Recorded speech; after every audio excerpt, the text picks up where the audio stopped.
Dream it up.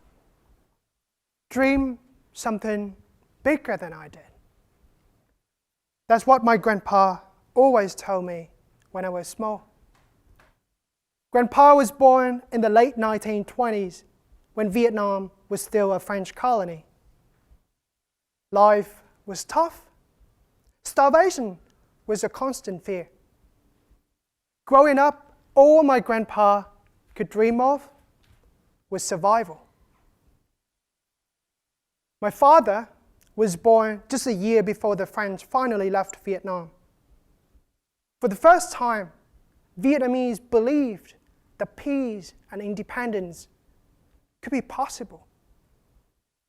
But then the American came, and for 21 years of the Vietnam War, more than 3 million Vietnamese were killed.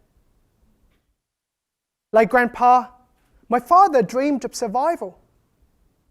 But this time, he dreamed of something else as well. He dreamed of peace. And then me. I was born when neither the French nor the American were around. Food was scarce, but I grew up in peace. And like many others of my generation, I could afford to dream something else, something bigger. I dreamed of a good education. 3 generations, 3 very different dreams.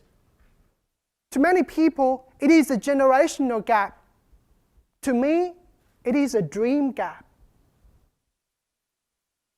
For most of my life, I've been obsessed with asking people what their dreams are. And having asked hundreds, if not thousands of people the exact same question, I know for a fact that your background has so much to do with your dreams.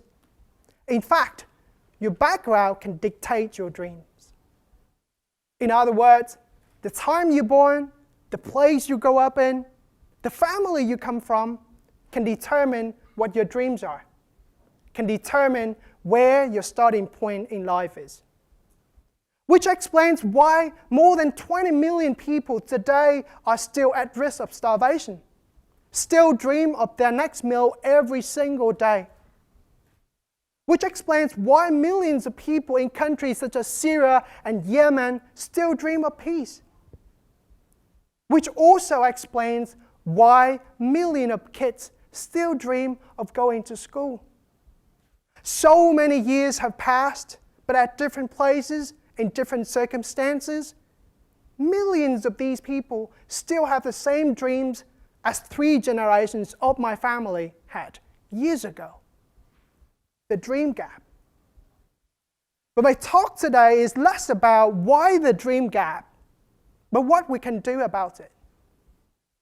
I'm going to share with you a story of a 14-year-old boy, Kelvin, who lives in a slum outside of Nairobi, whom I met when I was living in Kenya. Kelvin sold nuts down the street where I lived. He got me really curious because I saw him sell nuts and take care of his younger siblings who were always by his side, and sometimes read books too. I always bought nuts from Kelvin, but one day I asked him the question, "What's your dream, Kelvin?" Dream? I have none. I have a wish though. I wish I had enough money to buy food for my 5 younger brothers and sisters. He went on to tell me about his family, that his father had left him a few years earlier. His mother was sick. And at the age of 14, he was the breadwinner of his family. It's people like Kelvin that have taught me again and again to be curious about the dreams of people around me. As different as we seem to be, I felt connected to him because in many ways, he has the same dream as my grandfather did. Survival. Growing up, I heard the saying, "You are as big as your dream." And I hated it. In fact, I was afraid the people would judge me for the dream I had. But knowing that your background has so much to do with your dreams, I would never judge Kelvin or anyone for that matter for how big or how small his dreams are. It's people like Kelvin that remind me of the dream gap. That we come from different places, we have different dreams, and that's okay. One day, I asked Kelvin, "Have you thought of going to college?" He said, "That is something I really want to do. You probably call it a dream, but I'm not sure if I can make it or afford it." So I told him about me, about my dream, and how I pursued it. And I told him that I would help him pursue his dream too. So every Sunday at 4 p.m., I would help Kelvin sell nuts on the streets of Nairobi. 100 packs, 5 cents a piece. $5 was what he needed to feed his family and to afford to go to school. And in between, I would teach him math, his favorite subject. It's times like this with Kelvin that make me realize that knowing somebody's dream is good, but helping them with their dream and helping them build their next dream is even better.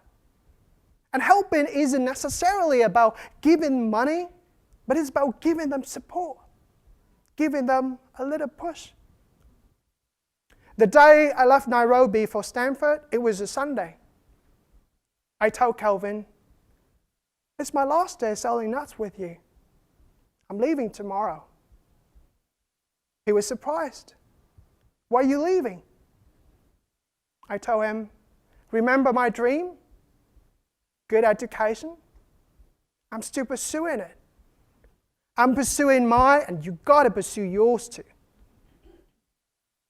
You see, the stories of people like Kelvin or my grandfather or father are the stories of dreams dictated by their background. But look around. There are so many Kelvins still out there in the world, still facing the dream gap. I hope that with this story, you will reach out to the Kelvins around you. You will be curious about their dreams and their lives and their stories, and that you will give them a little support on their journey to achieve their dreams. It's my grandfather that told me to dream it up, which has led me here at Stanford, where I found a quote at the G building which says, "Dedicated to the things that have not yet happened and the people who are about to dream it up." If there is a place like this for me, there must be a place like this for the Kelvins around all of us too. Thank you.